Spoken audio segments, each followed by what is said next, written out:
We thank you for the wonderful plants that you've given us as part of our lives. And Father God, as we celebrate sharing the knowledge of our ancestors, of our forefathers, I pray, Father, that you'll help us to embrace them and be able to learn and use the tools so that we can share it to future generations. Father God, I pray that today would be a time of learning, a time of sharing, a time of doing what you want us to do, worship you in spirit and in truth. Have your divine way, and we give you praise and thanks for all that will be said and all that will be done, to your praise and glory. In Jesus' name, amen.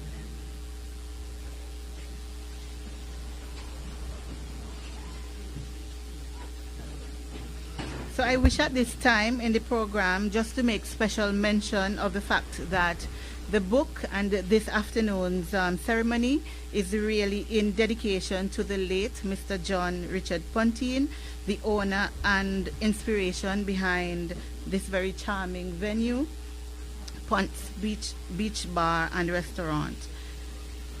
By this, we celebrate his memory, his dedication, and his love for all things Montserrat, and including our ethnobotanical heritage, our culture, and our cuisine, sorry.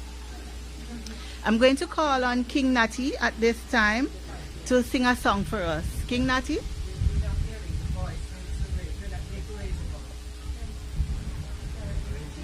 It's not that mic. It's not that mic.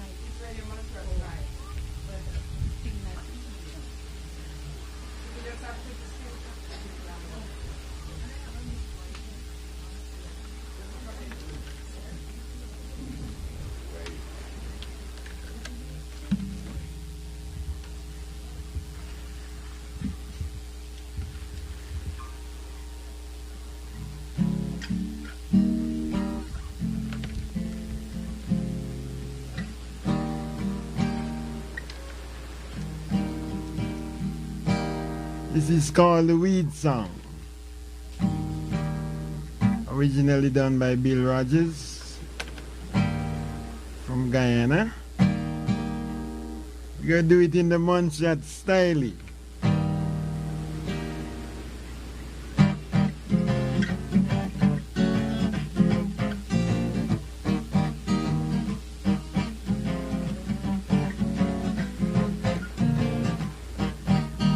One day an old woman was selling, and I wanted something to eat.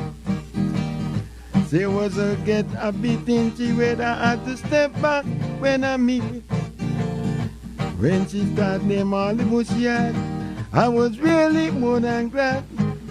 But when I asked the old lady what she was selling, said she was selling weed. Weed? Weed? Yes, weed. Thus then she started name all the bush we had, really more than grand. I thought she had bananas, apples, or pears, nothing that I need. When I asked the old lady what she had, I'm only more than glad. I cannot remember all the bush she told me, but these are a few she had. She had man payaba, woman payara, Tazan, feedback and lemongrass, mini root, gully root, granny backbone, bitter tally, lime leaf and toro, gully bitters, Carilla bush, flatter the earth and iron weed, sweet broom, foul tongue, wild daisy, even a bush named Toyo. She had catmint, sweet mint, man better man, pasture sage and cackle tongue. Milkweed, brickweed, love vine, information bush, bitter scap and rock balsam. Yet tamarind reed, worm bush, devil grass and long grass, jumbie basil, sweet bitters, bitters and antisan. She had no balsam, man better man, no mommy. Hit me, kwame, jump and kiss me, strong back, donkey rub down, horse rub up, river panda, zebra grass, honey seed, bat fruit, and snake weed. She even had a special bush, the Bajans call it Puss in Boots. She had carp bush, elderberry, guma, 12 o'clock broom. She had Jumbie Sousa, gun bark, thinking time and chuk chuk ram goat. She had Papa Bladder, pissy bed, stinking coffee and parsley. She had Davis root, no mommy. She had wild basil, sweet basil. Only bush she didn't have was bush in his everyday suit.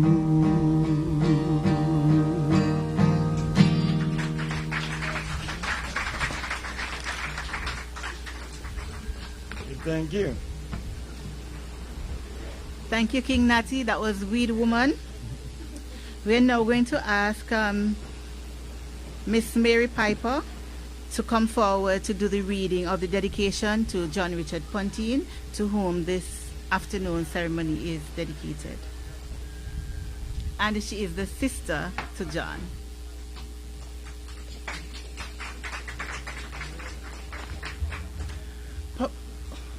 Permit me to start by reading the dedication. In memory of John Richard Pontin, now abiding in the land of the ancestors, having lost a long battle with cancer.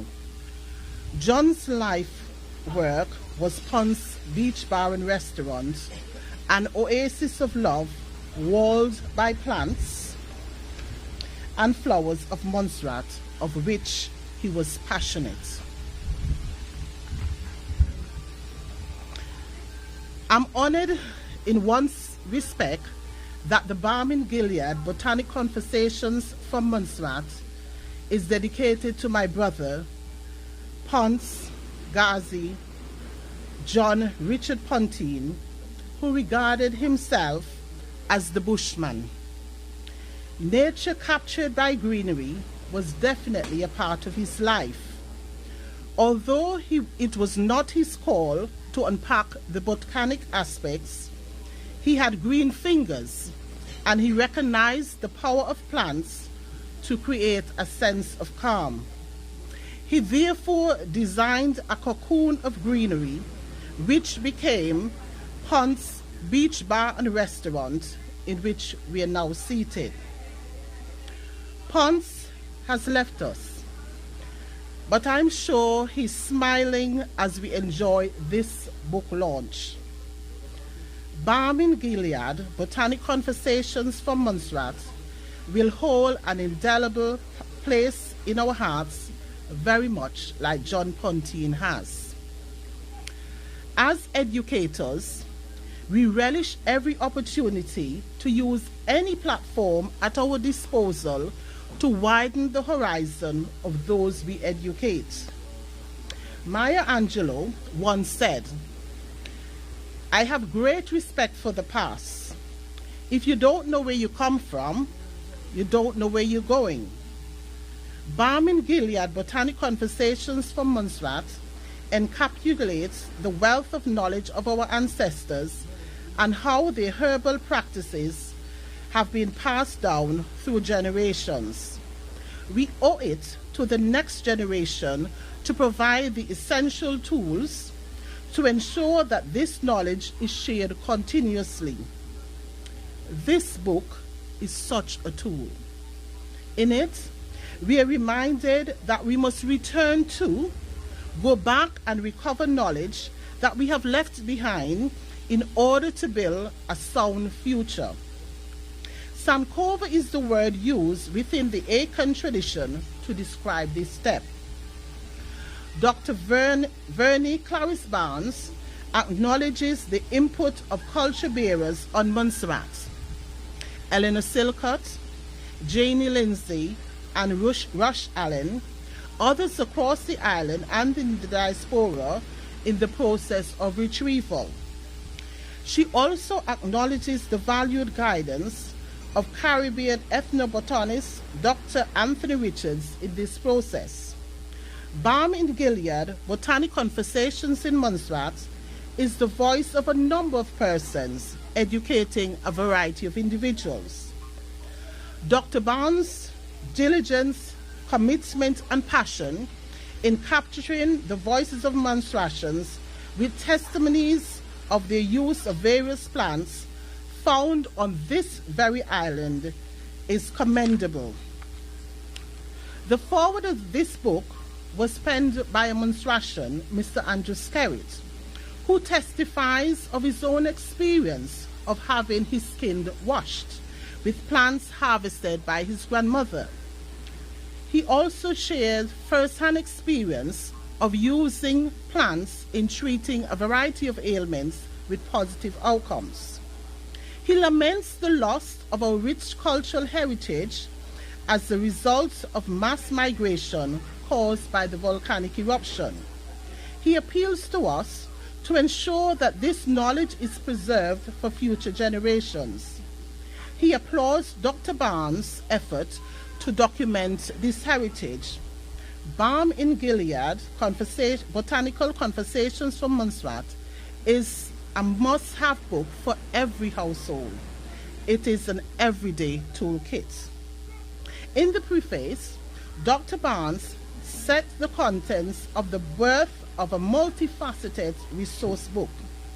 She establishes the relationship between the history of the people who settled on Montserrat and our herbal heritage.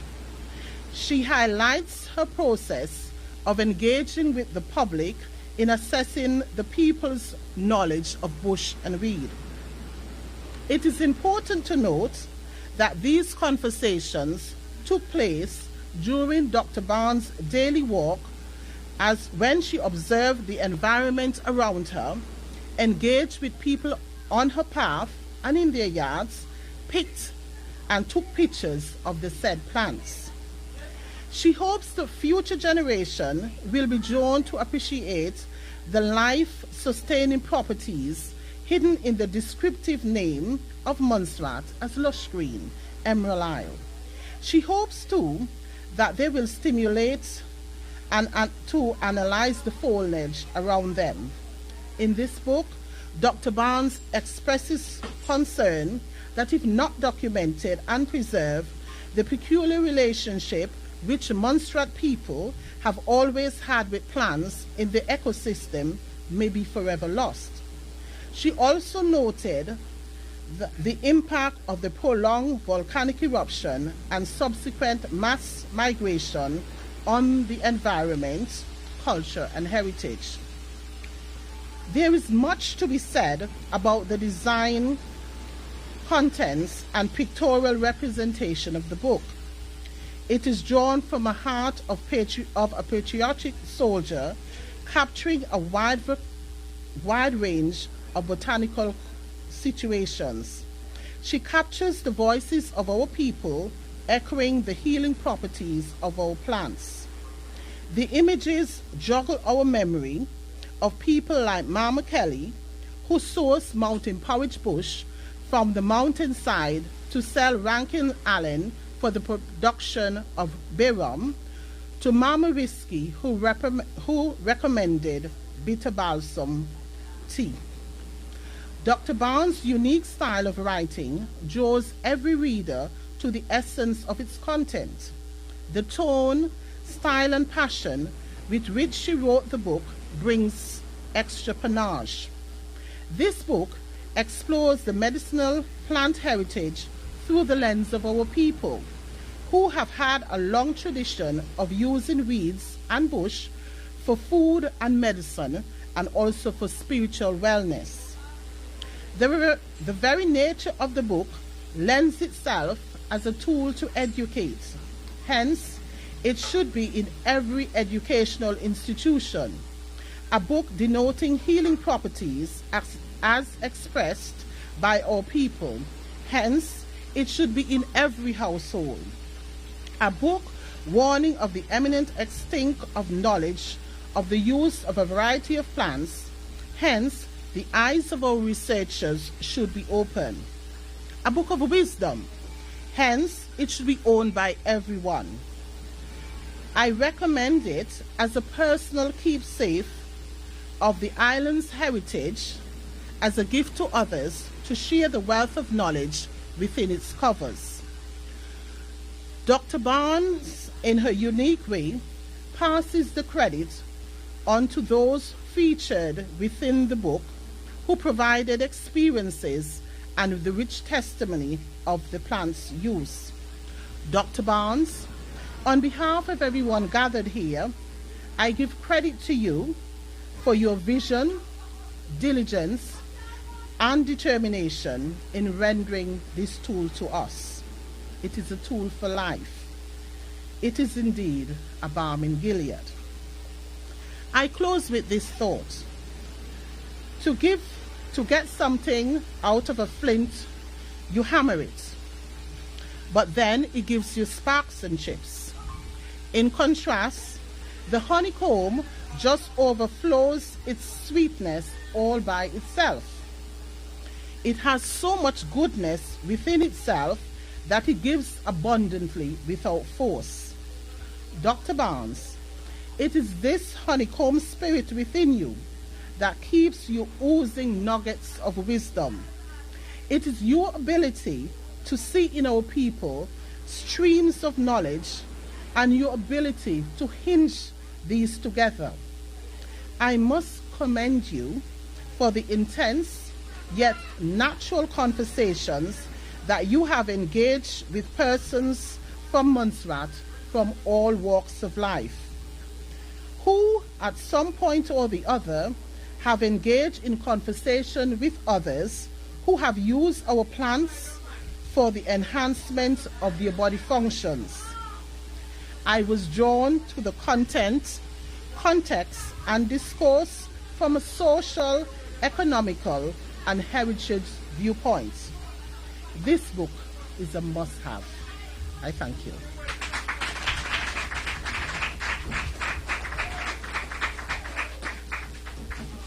Thank you, Ms. Piper. At this point in the program, we were hoping that Mr. Andrew Skerritt would have been here with us, but unfortunately, he was unable to make it for St. Patrick's. The idea was that he would read a little bit of the foreword, which Ms. Piper said that alluded to that he wrote. So what I'll do is just read a tiny extract on his behalf. So he says that for his grandmother, the solutions to everyday problems were not in a scientific lab, but outside in the backyard and within reach. The awareness of natural remedies seemed to be intuitive and time-tested. Experience was her teacher. Balm in Gilead, Botanical Conversations from Montserrat by Dr. Clarice Barnes, seeks to ensure that this invaluable knowledge is not lost. He went on to say that one constant has been her curiosity and passion to unlock the mysteries of our heritage, to combat cultural ignorance and apathy with the antidote of well-researched historical knowledge. He says that I have known Dr. Barnes for more than a decade, and I am privileged to call her a collaborator. I have also been a repeat guest on her long-running radio program Under the Tamarind Tree. An educator and cultural activist, Dr. Barnes understands the importance of celebrating the culture and history of our island homeland. You will have to buy the book to get the rest of the foreword, but it's a well-crafted prologue and a tantalizing glimpse into the sort of botanical conversations that Dr. Barnes would have had. We are now going to ask Ms. Sharice Allen to come forward to do a second book review by Mr. Tony Allen.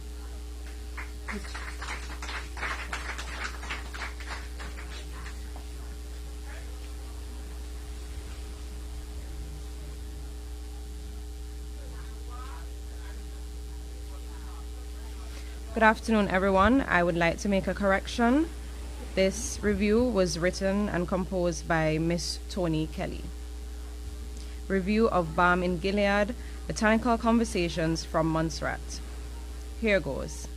A picture is worth 1,000 words is a well-known adage meaning that complex and sometimes multiple ideas can be conveyed by a single still image which conveys its meaning or essences more effectively than a mere verbal description.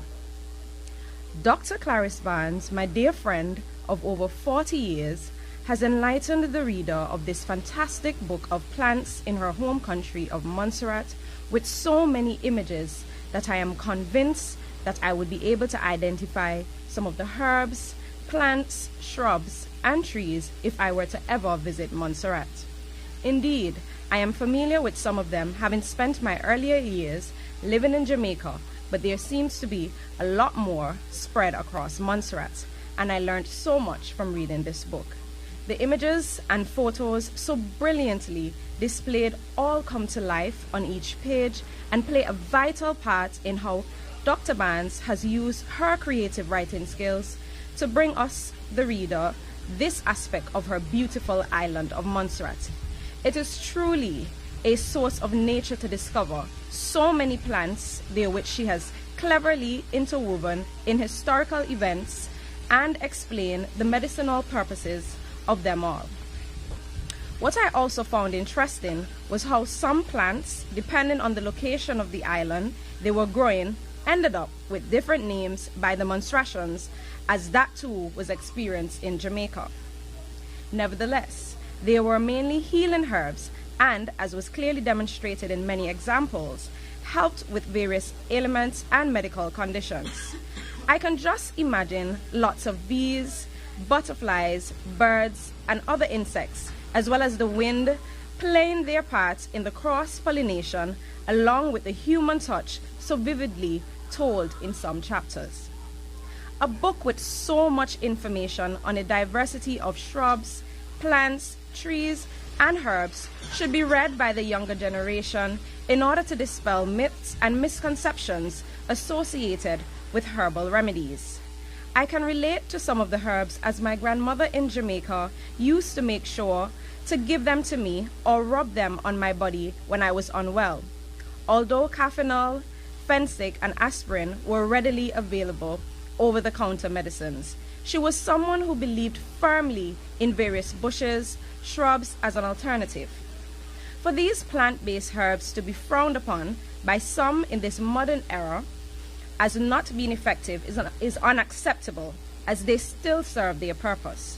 One thing that is missing in the references is the breadfruit, which is synonymous with Montserrat, as I have had a cookery book from the island containing only recipes of the breadfruit, which Captain Bligh brought to the Caribbean in 1791. The book is an easy read, and children of a primary and secondary school age should find this fascinating and should regard this as a learning curve, let alone for many adults for whom it should be a trip down memory lane, especially if they are from the Caribbean or Africa. I thoroughly enjoy reading it and highly recommend what is indeed part of our history and culture in print, being made readily available for all to read and digest. No pun intended, instead of just the oral tradition that we are all accustomed to. It was a brilliant idea for Dr. Clarice Barnes to place on record the conversations that she had with so many of the contributors. Here ended this recital.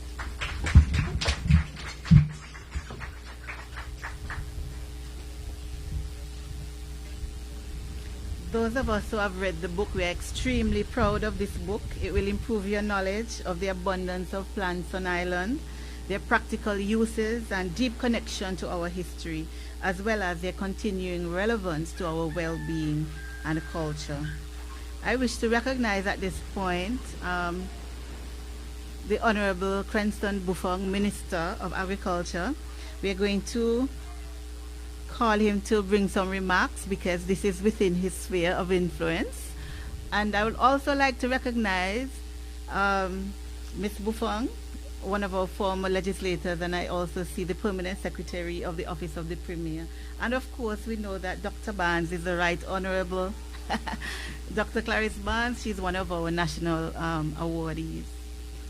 Okay, so at this point, let me call the Minister Buffon, to come forward and bring some remarks, please.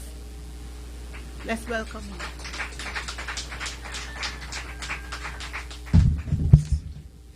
Sorry. Still haven't gotten accustomed to.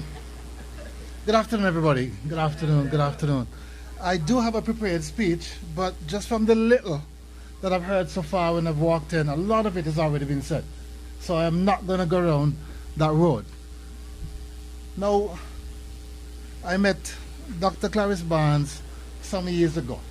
She's also my neighbor. We live in the very same village. But in my spell as ferry agent and checking in at the ferry, she was in line, and I saw her well-dressed, neatly decorated in African attire, and I said, "Madam, may I have your passport, please?" She said, "Excuse me?" I said, "Yes, may I have your passport, please?" She said, "Excuse me, it's Dr. Barnes, if you please." Yes, you did. So from that day until now, I've never made that mistake again, and I've been referred to her exactly as Dr. Barnes. I said that to say, as Montserratians and as people, we have to celebrate one another's achievements. We have to take pride and gloat sometimes in their successes, their achievement. And today, this is one of the reasons why we're here to celebrate Dr. Barnes in the achievement in many spheres, from her love for African culture, from a transfer of knowledge, from a work at the museum, just for being the person that she is. Now, one day I was in my village, in my backyard garden. Those of you who know me, I love my farming. That's where I distress. That's where I get my little peace, my comfort. The plants don't make no noise with me. They have no issues with me once I treat them well. And she was passing and she said to me, "Well, what is it you're doing?" I said, "Well, I'm weeding." And she came in through the road, jumped across the bush, and he said, "Wait a minute, those are purslane. You're throwing away, you're taking out purslane. Don't you know the benefits of purslane?" And you could have seen her. She went through, she picked up, and everything that she needed, and she carried them home with her.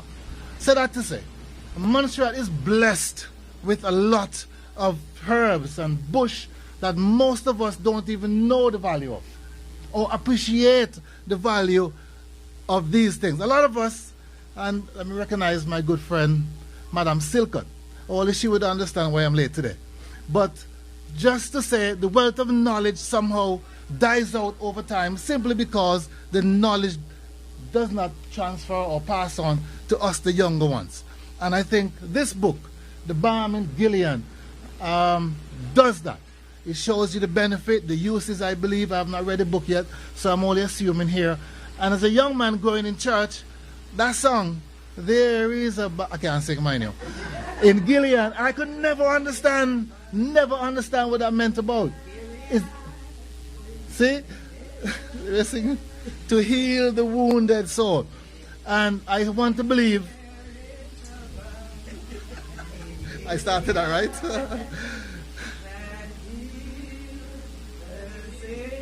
Right. Amen? So, I think that song... I believe that song simplifies exactly what I believe the book is about. Finding natural ways, natural remedies. And as minister, and my involvement with the National Trust is right along my sphere, right along my responsibilities. And I want to thank her. And I think we should give her a round of applause for that work that she has done in bringing that to us.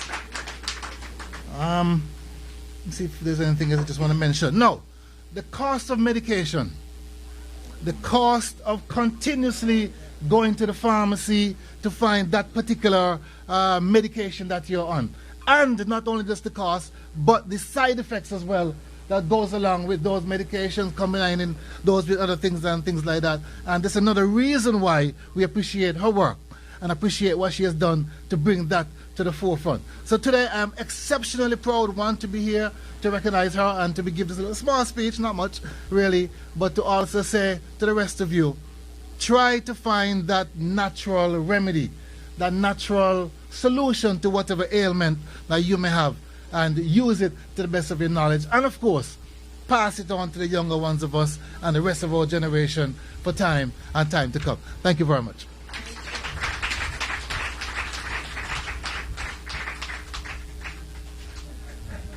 I am confident that the book will ignite much enthusiasm and drive much sales.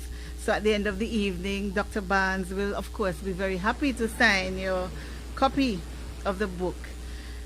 I'm going to invite Miss Ingrid Buffon, Dr. Ingrid Buffon, to read a review by Professor Anthony Reddy. Dr. Buffon?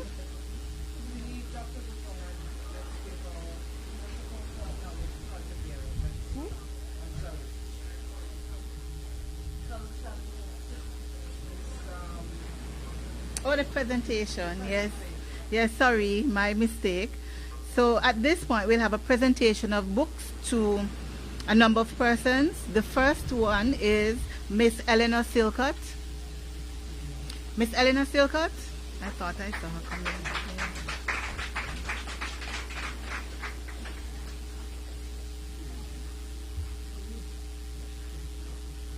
Miss Jane Lindsay is here as well. I saw her. Okay, Miss Jane Lindsay. Who will collect for her?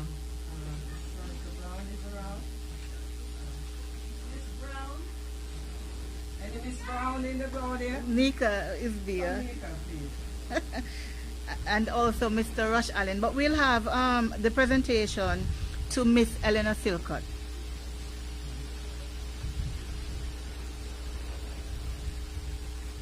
I'm very proud to present this book, which I'll sign later, to my collaborator in making mischief.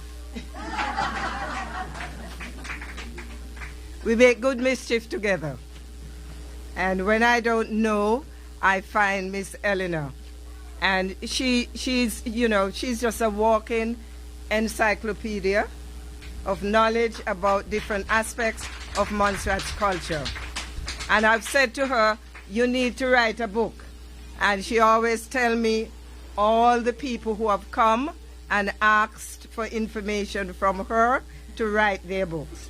So what I have done is that in writing this book, I am writing it also for Miss Eleanor and for all the others who are willing to share the knowledge which they are so passionate about.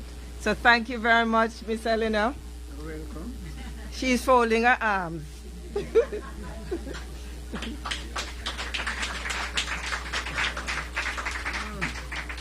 And Miss Eleanor will say something, I'm sure. My dear, good afternoon to everyone. I don't know how me and this lady come from. And then she said we are a family because we are on the Allen's side. Yes, we are Allen. So, I remember sometime or another, I don't know what I was doing, and she called me on Radio Montserrat to talk. What? I can't remember, you know. You never remember.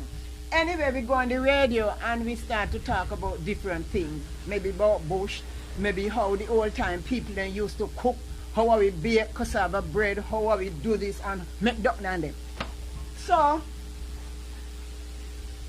I look at her and I watch her. And then days to come now, last year, she had a book presentation too. And she had my name in the book.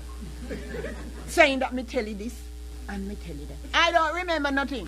But let me tell you something. In this day and age, we have to tell our children, the Bible tells you so, tell your children and let your children and tell them children. Okay? We cannot go be and dead, and when we dead, the children they don't know nothing. I have some grandchildren and they started to write. Them in Atlanta, Georgia, and England, wherever they be. But what they do, and for Sunday in every month, Elena got tablet, you know. Elena have tablet. So we get together and we go on the tablet and we talk of many things. And I'm telling them this, but what they're saying to me, they want to come to take the picture of itself. And they can't come as they wish because they're walking. Anyway, I promise to them, if life lasts, one of these days they're going to come. Strong back, man, better man, short man, all them kind of a thing. Me I go try and tell them, because all of those, especially that man, better man, and the strong back, and the short man, they are very good. He have people who do not know there are very medical things in we are working on. Because you will say, Miss Brown, I have a very pain in my back. And my grandmother told me that once he had a cousin. I got married next week, you know. And he still a betty bed. So what they do, they get the man, better man, the short man, and the strong back, and then ball. And the man married. Good afternoon. How about that?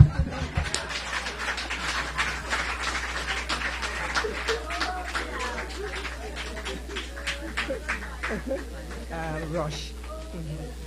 Carl Rush. Yes. So we're going to call Mr. Rush Allen to come and collect his copy of the book. Mr. Rush Allen? And I know that Mrs. Daphne Castle is here. She is the permanent secretary in the office of the Premier. So I'm sure she could find some money for an oral history project. Yeah? I'm sure you can find a little money for an oral history project. Because as you see, Miss Eleanor is a fountain of knowledge. And she's a great storyteller. I'm very pleased to present this book to Rush. Thank you. And let me tell you, I was trying to find out information. It's in the book, information about mountain porridge. And different men told me different things. But then Rush decided to carry me to show me a mountain porridge tree. And we went down the Bazes River through all the Kusher and the Balsam and all of this.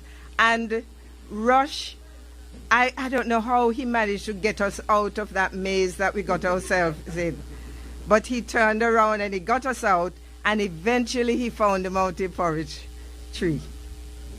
Apparently not many people know what they look like. And so he told me about a lot of other things relating to measle bush. You will say some of them yourself, right? He knows plenty things. Come forward, Rush. Thank you, Dr. Balm. Thank you all. You need to lift up your voice a little bit. Thanks to be here this afternoon, and I give you thanks, Dr. Balm, that I could come and share a little reading.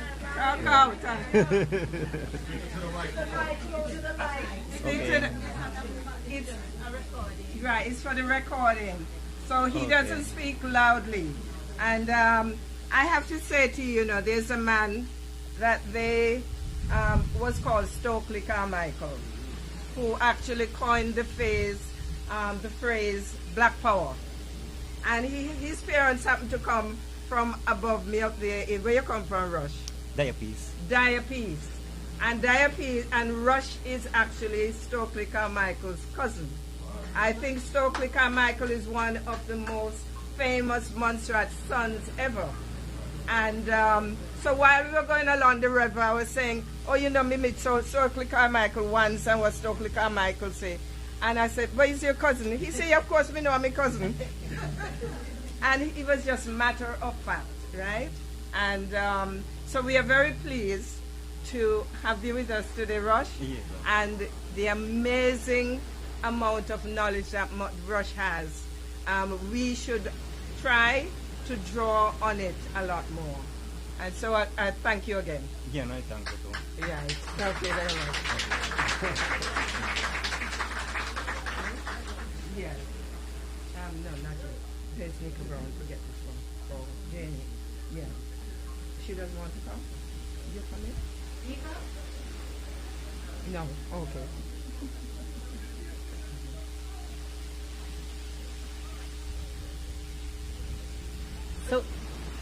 So we've had 2 reviews so far, one by Miss Mary Piper and the other one by Tony Kelly, read by Sharice Allen.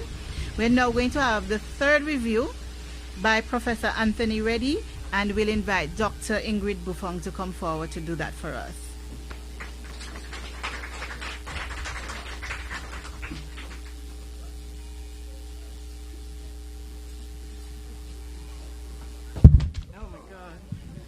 thought I would fall over just trying to make it up here. Good afternoon, everybody.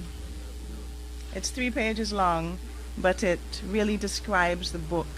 It gave me goosebumps, and it made me want to pull my money out and immediately buy this book. So this text is by Professor Anthony Reddy, the professor of Black Theology at the University of Oxford and the editor of Black Theology and International Journal. So this text is, I forgot to show. This text is by Professor Anthony Reddy, who's professor of Black Theology at the University of Oxford and the editor of Black Theology and International Journal. So Balm and Gilead, Botanical Conversations from Montserrat by Dr. Vernie Clarice Barnes, PhD. Balm and Gilead is an important new book by Dr. Vernie Clarice Barnes, a leading Caribbean feminist and activist. The book is an exploration of cultural heritage, the cultural heritage of Montserrat, via the flora that populates the island. The book is comprised of 5 chapters. Each chapter explores a different aspect of the cultural heritage of the island and the plants and the flowers that comprise it, in this context, deep in the heart of the Caribbean. Chapter 1 is entitled Knowledge of the Ancients, and it outlines a brief history of the island, detailing the first peoples to inhabit the island. Importantly, Dr. Barnes explains that these people were religious and that their faith identity predated the arrival of European Christianity. Chapter 2 is entitled African Influences, and it pretty much does as described. The text demonstrates how memories of Africa remain replete in the very fabric of the island through the flowers and plants that populate the island. The text describes the process by which Africans were enslaved on the island, and these enslaved peoples brought their historic cultures and knowledge and worldview with them. These African perspectives have remained an important dimension of Montserrat, in that the island has greater expressions of African retention than seen in many of the counterparts across the expanse of the Caribbean. Some people might debate that. The chapter gives an extensive treatment to the flora of the island. It expresses the ways in which the multicultural beauty of the island is often resplendent in the pictorial imagery of the plants that bring the landscape alive. Chapter 3 is entitled European Influences. It outlines the influence of Europe and how the impact of European hegemony or dominance through the prism of slavery and colonialism has also contributed to the heritage of the island. This chapter is naturally less evocative than the previous ones, in that the foliage described is more familiar to European eyes. Although less evocative in many respects, Dr. Barnes nonetheless demonstrates how this European influence in terms of the flowers and plants has contributed to the botanical heritage of Montserrat. Chapter 4 is entitled Creole Plant Heritage. It explores how the cultural mixing over the historical development of the island has given rise to usages that speak to the creative nexus of Africa and Europe. Dr. Barnes shows how the cultural heritage of these plants that fall into this category have resonance with popular culture amongst the African diaspora, that whether that be the US or the UK, for example. The final chapter is entitled Taya Grung, which means ground provisions or foods that are staples that keep people going. It outlines the roots, foodstuffs, and plants that have been fundamentals that have underpinned the diet of communities whose roots lie in enslavement and colonialism. The author of this text describes this chapter as being perhaps the one that's most readily apparent to him, as the panoply of plants, roots, and fruits reminded him of the Caribbean market to which his mother used to frequent on family shopping excursions in the UK in Bradford, West Yorkshire. In general, to the author, the beauty of the book is that it reminds him of the wider backdrop of the lives of Caribbean people of the Windrush generation of the UK, and how their knowledge of plants and flowers, as displayed in this text, represents a form of identity and belonging for people who have had to find creative ways of making a way out of no way. Dr. Barnes' research shows how ancient knowledge and deep wisdom can be seen in the myriad of flowers that have been used to operate a kind of metaphor for the constant battle of seeking to wrestle with the ongoing dialectic between socio-political and religious belonging in the world and the forms of negation and racism experienced by black people on the island and throughout the Caribbean. The author is drawing on the storytelling facilities of Caribbean people over several generations in the shape of griots, the great storytellers who have used artifacts and plants and flowers and fruit as carefully coded ways of providing new knowledge and interrogating the world around them. The form of knowledge that Dr. Barnes outlines emerges from experience, meaning it is the daily encounter with the world that gives rise to communities, creating new ways of knowing from looking at flowers and plants and finding creative ways of using them to enhance life. This latter point is of crucial import because it speaks to the ancestral folk memory by which proverbial wisdom has passed down from maternal figures. What Dr. Barnes demonstrates in her work is how, through the prism of plants and flowers and their capacity to heal, to impact human experience and existence, African Caribbean cultures have been carried by ordinary people, often folk leaders. This form of community leadership is often in the form of mothers and mother figures who embody wisdom and who have been the custodians of the collective knowing of a community, and as that community attempts to make sense of the world as they have experienced it. What Dr. Barnes' experience displays is a deep sense of black phonesis, which is wisdom. Black phonesis, or the practical wisdom that emerges from ordinary black people living in African diasporan communities in which submersive forms of knowledge have emerged, ways of knowing that were often concealed from white European eyes, models of epistemology or knowledge that existed long before the availability of Western medicine on many Caribbean islands. This facet of black cultural experience, evident in how Montserratians have utilized the natural flora of their island, is important because it represents a submersive aspect of black knowledge construction that demonstrates the ingenuity and skillful capabilities of Caribbean people. It is this form of concealed, submerged epistemology or knowledge that represents the survival and quality of life ethic of Montserratians that is indicative of many black people of the African diaspora who, often dominated by European hegemony, have nonetheless always found creative ways of challenging the status quo and making the most of what God has given them. Just one line left. In this regard, although not a theological book, Dr. Vernie Clarice Barnes has crafted a stimulating and enlightening text that demonstrates the innate genius of Caribbean peoples, especially in this specific case, the wonderful culture and heritage of the lush foliage of Montserrat. So Professor Anthony Reddy.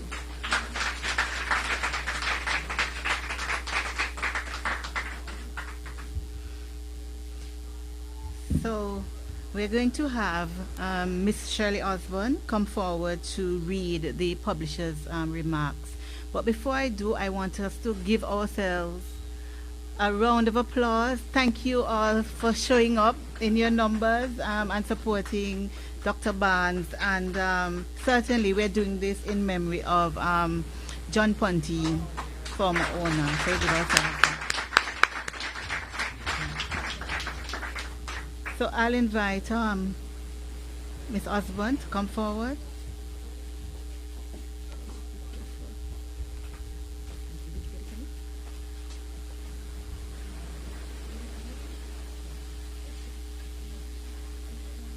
I thought you said he was in book.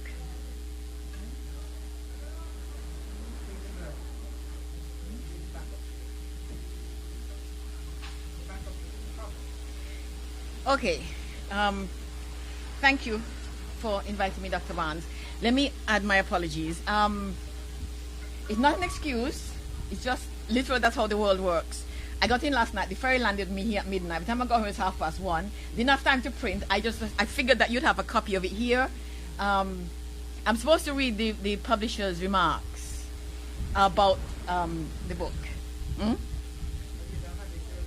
So I don't have it, so I'm reading. Just the back cover. Okay, I'm just going to read the back cover and just kind of acknowledge Miss Eleanor, who is she's my medicine woman. I get my leaves and so on from Miss Eleanor, and just want to say, it's amazing work. I'm glad that you've done this, and it's heritage that we really need to hold on to. So I am pleased and honored to have been asked to do this.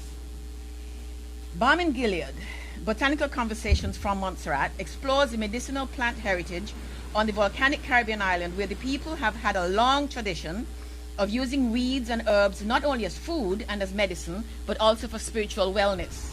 The botanical varieties found on the island are rich, and their use is indispensable to the island's traditional healing practices. Rooted deeply in their African heritage, these healing methods have been passed down over the generations. The devastation from the 1995 volcanic eruption rendered 3/4 of the island uninhabitable, and with that came the invariable loss of much of its ethnobotany. The author shares the concerns of many on the island that, if not documented and preserved, the peculiar relationship which the people have always had with the plants in their ecosystem will be forever lost. This book reintroduces some of the many plants found on the island and their healing properties in the hope that this and future generations will continue to appreciate the life and sustaining properties hidden in all the foliage around them. Dr. Barnes, if you'll allow me, I'll say one quick story about healing herbs, bush. I met a man at the ferry terminal yesterday I hadn't seen in 30 years. He said, "Sure, you still drive fast?" And I said, "Did I ever?" But I had an accident on Corkill Road once. Demolished the vehicle. Literally demolished it. Just as you come around before Fox's Bay Gate, where that little curve is. And got picked up by some public works guys. A long story. I won't tell the whole story. And I came up with a bump on my side. When the vehicle stopped, it had gone up and around, and I was sitting like this in the middle of the vehicle. Not a scratch except for this bump here. And I went to the hospital, got checked out, then got sent home and Dr. Lewis said, just go home and relax. This was early in the morning, like 7 o'clock. Round about midday, a man from St. Patrick's arrived at my house with a bag full of bush and said his instructions were, "Take these to your grandmother, she will know what to do." I came to say them to my grandmother. "Mama, put up a bath pan, fill it with hot water, put in the bush, put me in the bath pan, sop me top to bottom, everywhere, put me to bed." I have had no pain, no troubles, anything from that experience. I don't know what the bushes were. I have no idea. But he said, "Take them to your grandmother. She will know what to do." I wish that we all still knew what to do. I wish we did. But anyway, Dr. Vance, thank you so much for this. Thank you, Debbie.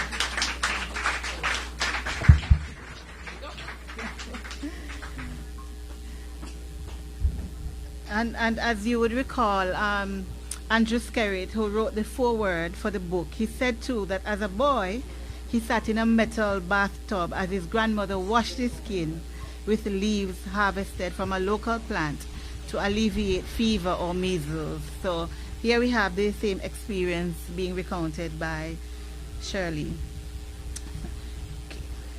We are now going to we are very close to the end of the program, and we're going to invite the Right Honorable Dr. Vernie Clarice Barnes to come forward and give her response to all the going on this afternoon. So come forward, please, Dr. Barnes.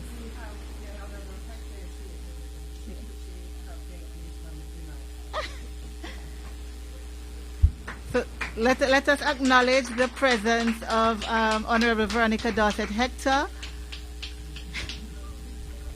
She was hiding behind the post and was unavoidably late. Unavoidably late, that is. And no excuse, particularly being brought up by a great woman a woman I respect, a woman I have admired.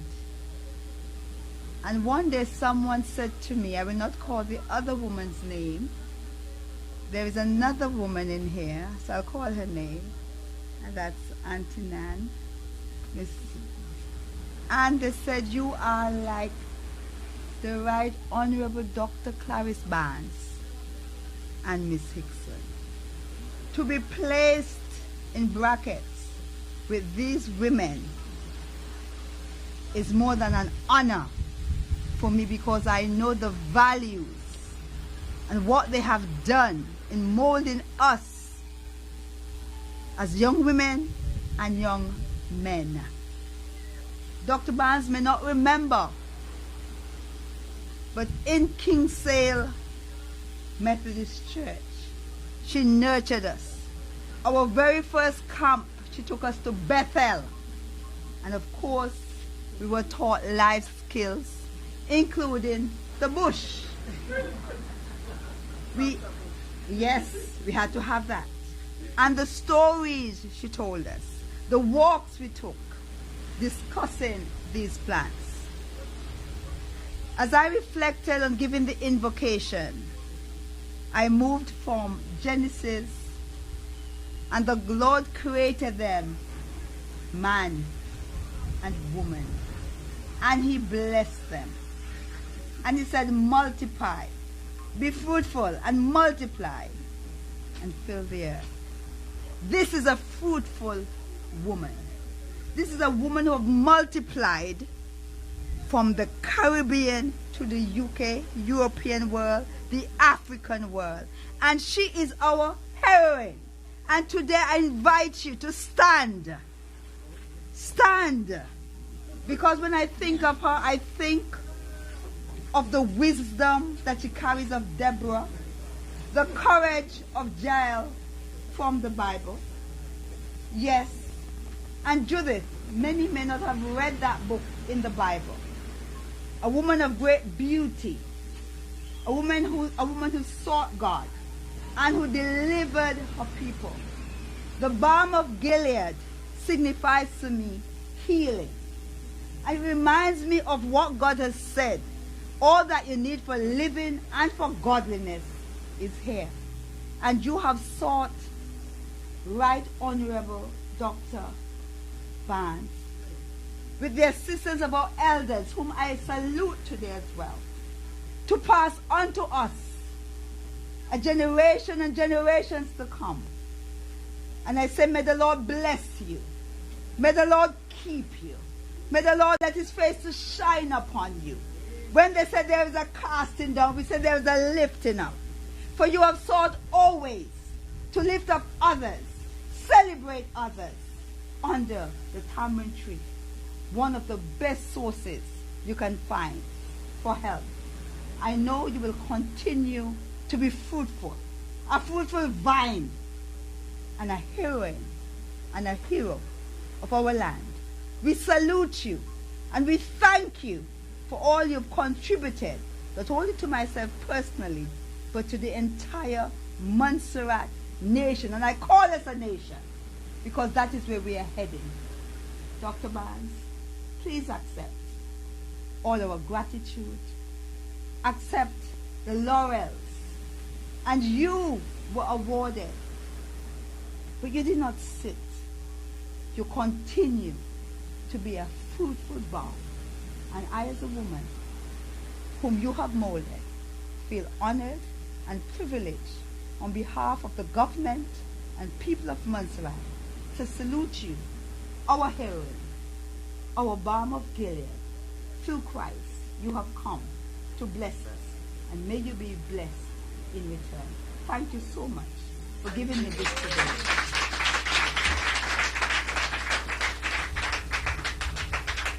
Thank you very much, Honorable Dorothy Hector.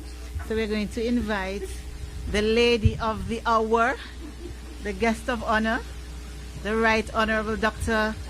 Vernie Clarice Barnes, to provide a response to all that has gone on this afternoon in her own words. Thank you. Let us applaud her. Coming. A lot has been said, and perhaps I should say not much more. But I would like to thank you all for all the sentiments that have been expressed. Today is March 17th, and it was on March 17th, 1768, that the enslaved African people of Montserrat plotted to liberate themselves. And liberation and freedom is the desire of all human beings. It was the desire then as it is now. And I'm very, very pleased that we are launching this book on this day, because I'm essentially a history teacher, and all this talk about plants and weeds and herbs, it's only a method that I'm trying to find to convey history. I'm teaching history.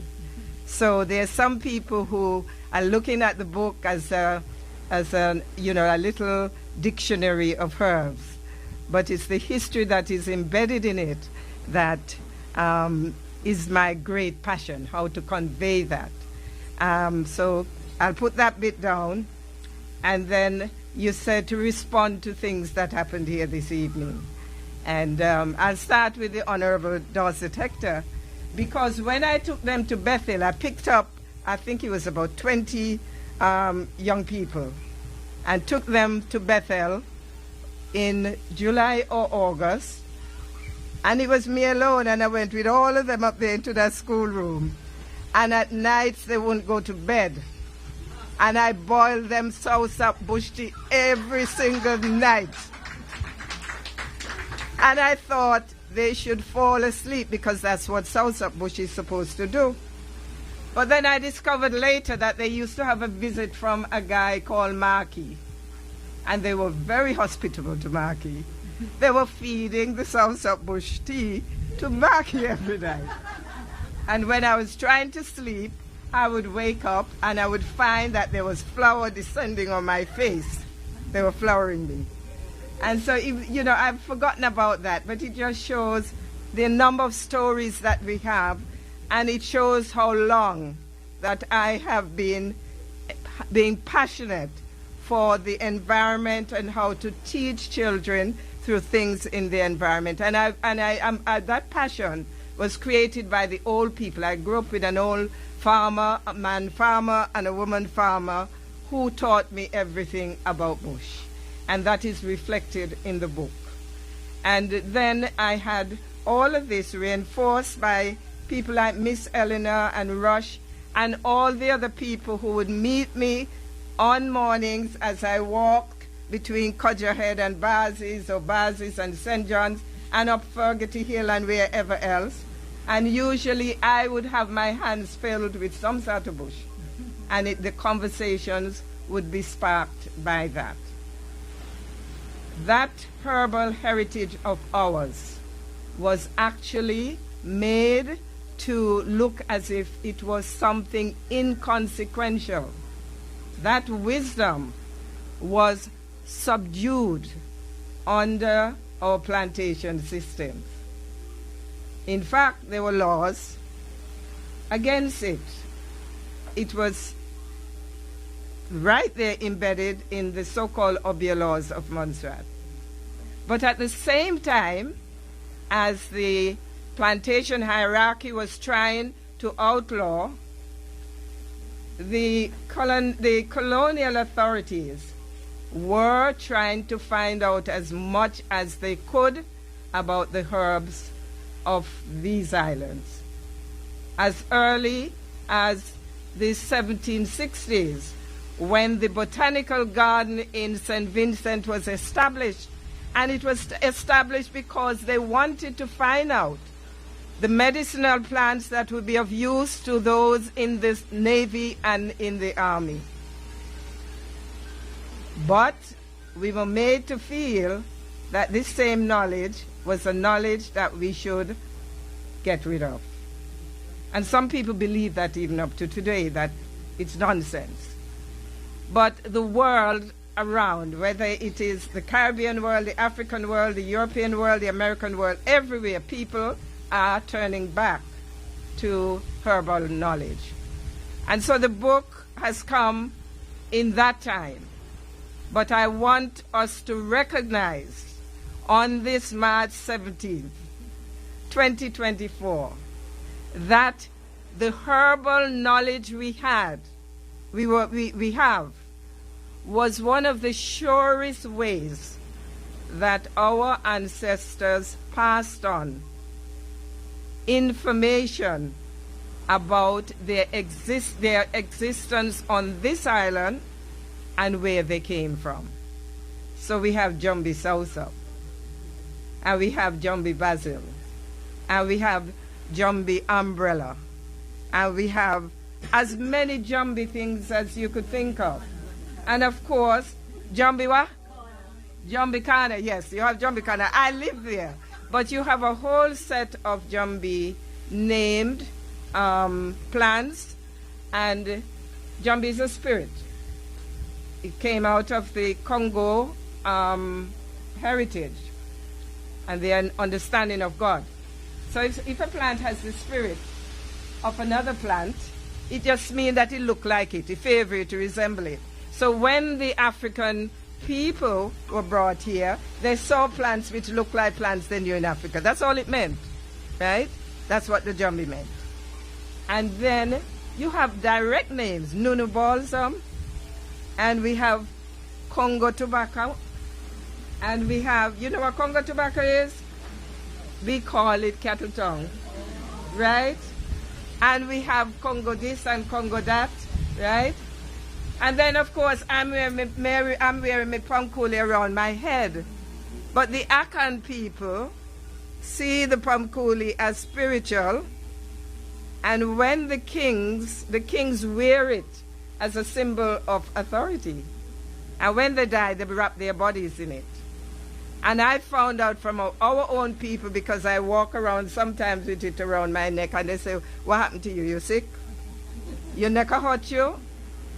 There's a belief that wrapping it around the neck actually helps with neck pain. But if you analyze that more deeply, it's telling us that there were Akan people here. So that is what the book is doing. And then, of course, Professor Reddy spoke about my chapter on the European herbs was not as evocative as the one in Africa, because we all know those: parsley, sage, rosemary, thyme, and so forth, right? And I forget whose song it is. Are you going to Scarborough Fair? Parsley, sage, rosemary, and thyme. It's the medieval market, UK market that happened in Scarborough that song is based on. And as far back as then, the herbs were there on sale. That's all it's telling us. So it's a history book. Please acknowledge that is a history book. And I'm very thankful for all the people who have spoken to me, and I've made sure that I put their names in the book, because we've lost so many of our people, and the loss continues, that I'm making sure that everybody's name is written down somewhere, right? And Terry's in the book, because she told me about Jump Up and Kiss Me. And what they used to do, we used to use it as lipstick when we were little, and on your nails, right? And so, what else could I say to you except that I tried to bring the history in a different way. Every year at this time, there are people on radio, social media, or Montserrat people saying, they did not tell us much about our history. And, you know, I taught history, and I know I spoke about, I did. They say they only told us about dates and so on. So I am trying to find new ways of doing it. And that is my commitment to the documentation of the history and heritage of the place. What is to happen? Eh? Oh, well, I am being told here about, I'm not going to put Pierce on a spot. I think I'm translating it to say that you're suggesting that the government of Montserrat recognize that the stories of the elders, Miss Eleanor, is important, and that these need to be documented. And for every Miss Eleanor that we have, so it's Miss Eleanor and all the other people.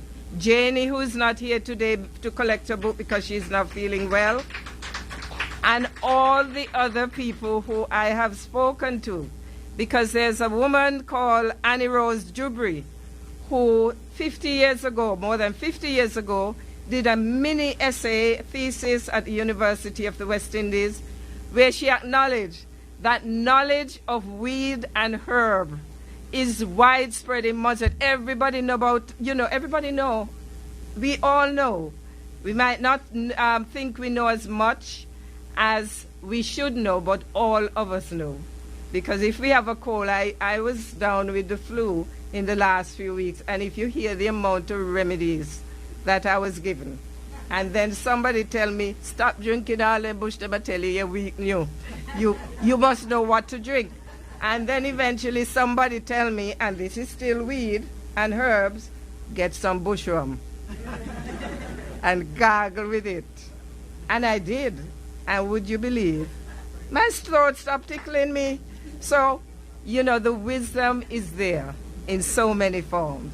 And I would like to thank you very much. I could see Miss Beatrice Samuel. She's in the book because she told me about Love Vine. Did you know the Christian Council had a whole project which said something like, what was it? What the project was called, Let's Eliminate Love. And I say, what? They were trying to eliminate the love vine because we know it's invasive, and there are actually laws against picking it and carrying it around, because when you drop it, it grows. And when we had cotton, Miss Eleanor knows this, and other plantation crops, some people could have dropped it as a means of protesting the oppression on the plantation, and so it was outlawed, right?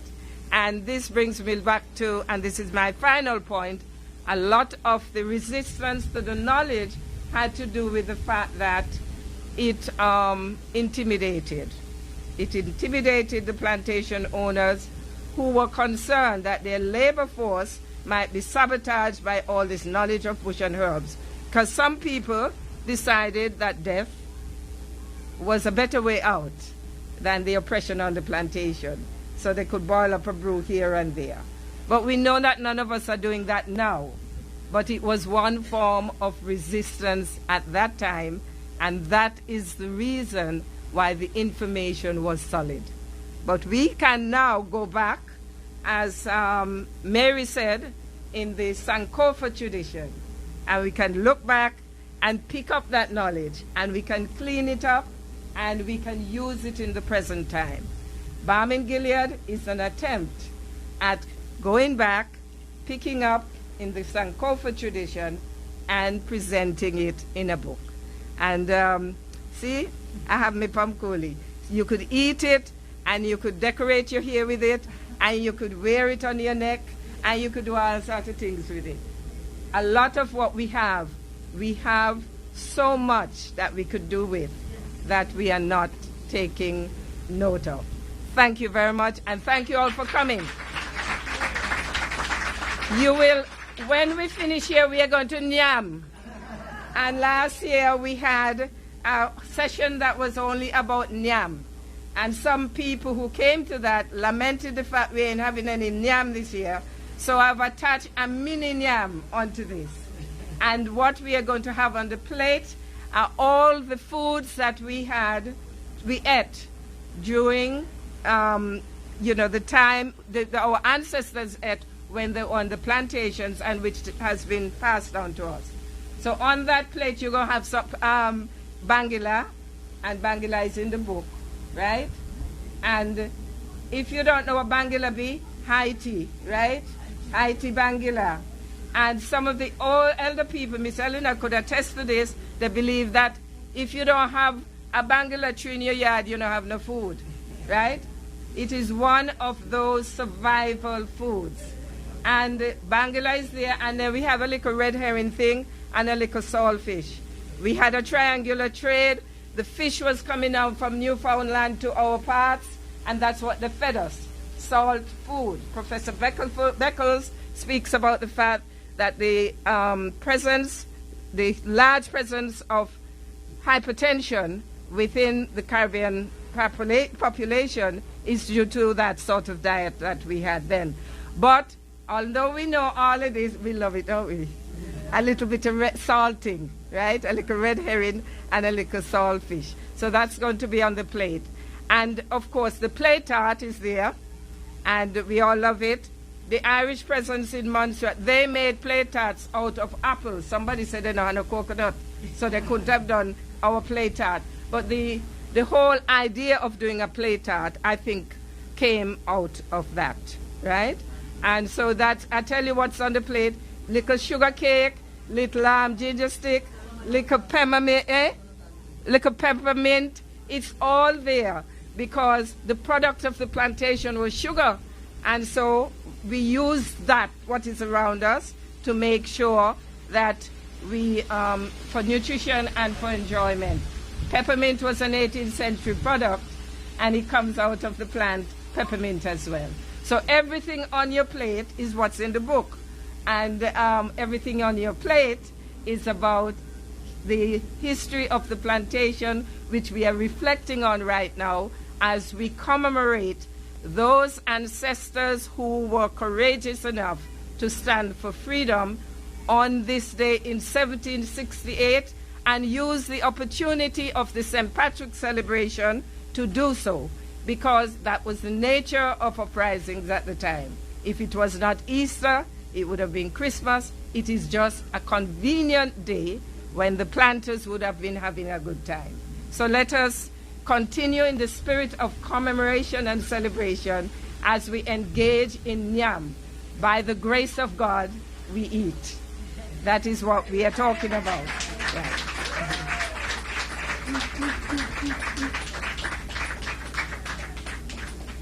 So thank you for coming. We're going to have some Nyam Nyam, that's colloquial for eating. And afterwards we'll have the book signing by Dr. Barnes. Thank you for coming. And can we give all the speakers a hand? They did such an able job. Thank you. And we give you a hand as well. Thank you for coming.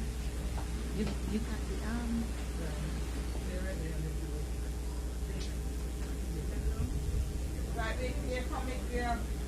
I'll stand while they come with the food. Where is the food? Where is it? They went up here.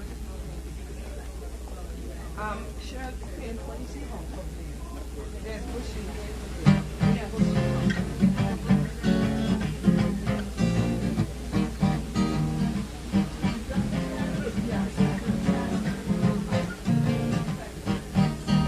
One day an old woman was selling, and I wanted something to eat. There was a get a bit inky where I had to step back when I meet.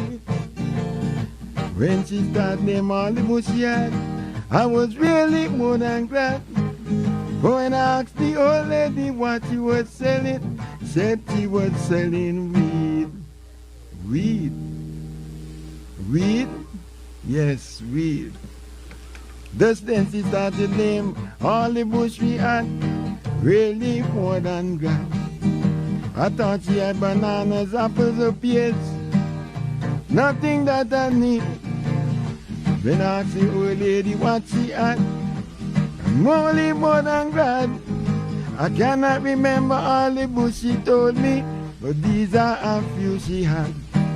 She had man payaba, woman payara, Tazan feedback and lemongrass, mini root, gully root, granny backbone, bitter tally, lime leaf and toro, collie bitters, Carolina bush, flatter the earth and iron weed, sweet broom, foul tongue, wild daisy, even a bush named Toyo.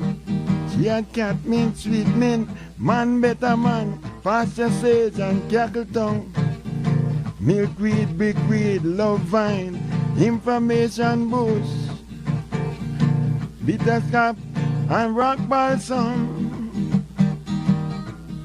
She had tamarind reed, worm bush, devil grass and long grass, jumbie basil, sweet bitters, desserts and antisan.